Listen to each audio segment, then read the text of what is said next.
So আজকে হচ্ছে আমাদের সেকেন্ড দিন। ফাইনালি আমি হচ্ছে সকালবেলা আবার বের হয়ে গেছি ব্রেকফাস্ট করতে। এখন হচ্ছে নিচে যাব, কিন্তু নিচে যেয়ে দেখবো হচ্ছে গিয়ে কি হয় আমাদের সাথে, একটু আপনারা দেখেন। নিচে আসছি যেহেতু ঈদের বেশ খুব কাছাকাছি সময়গুলো ছিল, যার কারণে তেমন কোনো হোটেল খোলেও নাই। আর তারপর আমরা নিচে আর কি ক্যান্টিনে আসি। ক্যান্টিনে এসে তারা 2টা খাবার অর্ডার করি, 2টার একটাও হবে না এখন বলে 15 মিনিট বসায় রেখে বলে হবে না। যাই হোক, পরে আবার উপরে চলে যাই। উপরে যে চিপস ছিল খেয়ে দিলাম, বললাম যে একবারে লাঞ্চই করবো না, এখন আপাতত টুকটাক কিছু খাই। তারপর মামনি কিছু মেডিসিন দিল, ওগুলো নিচে আনতে গেলাম। তারপর দেখি বিকালবেলা চলে আসছে বোনের বড় ভাইয়েরা, মানে ইথানিবান আসার পর আঙ্কেল সবার জন্য স্যান্ডউইচ, বড়দের জন্য আর ওদের দুজনের জন্য ডোনাট আনলো, বিকজ আমরা তো আর মিষ্টি খাবো না।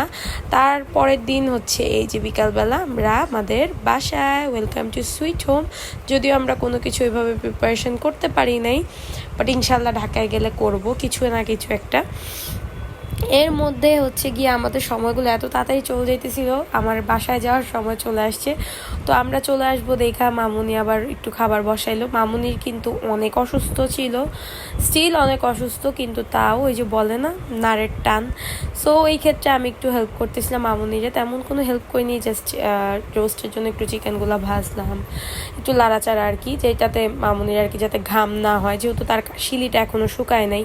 আমরা ঠিক তার হসপিটাল থেকে আসার মনে হয় 2 দিনের পরই চলে আসছি আর কি, আমি বাসায় চলে আসছি, মানে ঢাকায় চলে গেছি।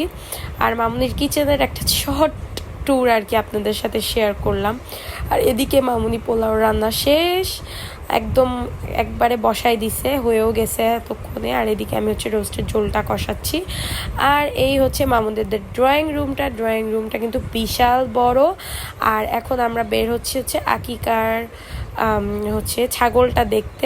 আঙ্কেল হচ্ছে বাবুর জন্য আকিকার ছাগল কিনে নিয়ে আসছে, যেহেতু আকিকা 1 সপ্তাহের মধ্যে দেওয়াটা ভালো, সো এই কারণে আগেই ছাগল কেনা হয়ে গেছে বাবুর 4-5 দিনের মধ্যে। তো এই হচ্ছে ছাগল। তারপর হচ্ছে আমি হচ্ছে একটু সামনের দিক দিয়ে ভিডিও করতেছিলাম। এটা হচ্ছে মামুনির উঠান, মামুনির বাড়ির হচ্ছে ফুল ডিটেলস ভিডিওটা আমি ইনশাল্লাহ খুব সুন দিব, অ্যাটলিস্ট বাইরের সাইডের। আর এটা হচ্ছে মামুনিদের ব্যালকনিটা। আর হচ্ছে পাশে একটা রুম, এই রুমে হচ্ছে ওই যে যেহেতু চলে যাব সবাই বাবুর সাথে একটু সময় পার করতেছে যে যার মতো। এখন উষার কোলে, তারপর দেখবেন আবার আমার কোলে, তারপর দেখবেন সোহানির কোলে, এইরকমই আর কি সময় যেতেছে। এই যে আমার কোলে আমি, মানে কীরকমভাবে যে খাইছি, আমার কীরকম যে অনুভূতি হইতেছিল আজকে চলে যাব, আমি এটা কোনোভাবে মানতেই পারতেছিলাম না। তারপর হচ্ছে এই ফাইনাল বিদায়ের সময় ওরে কান্নাকাটি, ভাই এই ফিলিংস আমি জীবনে ভুলবো না। ওর প্রতি এই সফট কর্নারটা আমার আজীবন থাকবে। এই সময়টা আমি ভিডিও করছি ঠিকই, কিন্তু আমার এত পরিমাণ খারাপ লাগতেছিল আর কষ্ট লাগতেছিল যে আমি চলে যাইতেছি ওরে এত তাড়াতাড়ি রেখা, মামুনি এখনও অসুস্থ কত। সো এটা খুবই খুবই খুবই একটা হার্ড টাইম ছিল, বাট কিছু করার নাই, যেতে হবেই। জীবনের গতিতেই চলবে, আপনাকে না চাইতেও অনেক কিছু করতে হয় কিছু সময়। সো অবশ্যই ঢাকায় কেন যাইতেছি এটা ইনশাল্লাহ নেক্সট ভিডিওগুলোতে জানতেই পারবেন। তো আঙ্কেল আমাদের দিয়ে আসতেছিল বাসে উঠানোর জন্য, তো আমরা বাসে উঠে গেলাম, একটা এসি বাসে আঙ্কেল উঠাই দিল আমাদের 3 বোনকে। অ্যান্ড আমরা ফাইনালি রওনা দিয়ে দিলাম, আর সেফলি পৌঁছায়ও গেছি আলহামদুলিল্লাহ। বাট মানে এত খারাপ লাগতেছিল, আমাদের 3 জনের মন মানসিকতায় এত পরিমাণ খারাপ ছিল ওই দিন, মানে বিশ্রী একটা মন মানসিকতা ছিল যে কেন যাইতেছি ভাল লাগতেছে না, জেবুন বাসায়, মামনি বাসায়, মানে এত খালি খালি লাগতেছিল। তো রাতের 8:30 প্লাস 9টা বেজে গেছে আমাদের ঢাকায় ঢুকতে।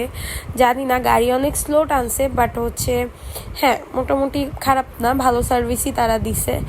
আর তারপর বলে না কেউ তো আপনার জন্য আপনার বাসা অপেক্ষা করবেই। সো এই হেয়ার ইজ পুষি আমি এক ডাক দিছি আর লাফ মেরে চলে আসছে। যাই হোক, সবাই ভালো থাকবেন, আর ভিডিওটা ভালো লাগলে অবশ্যই একটা লাইক, ফলো এবং কমেন্ট করতে ভুলবেন না।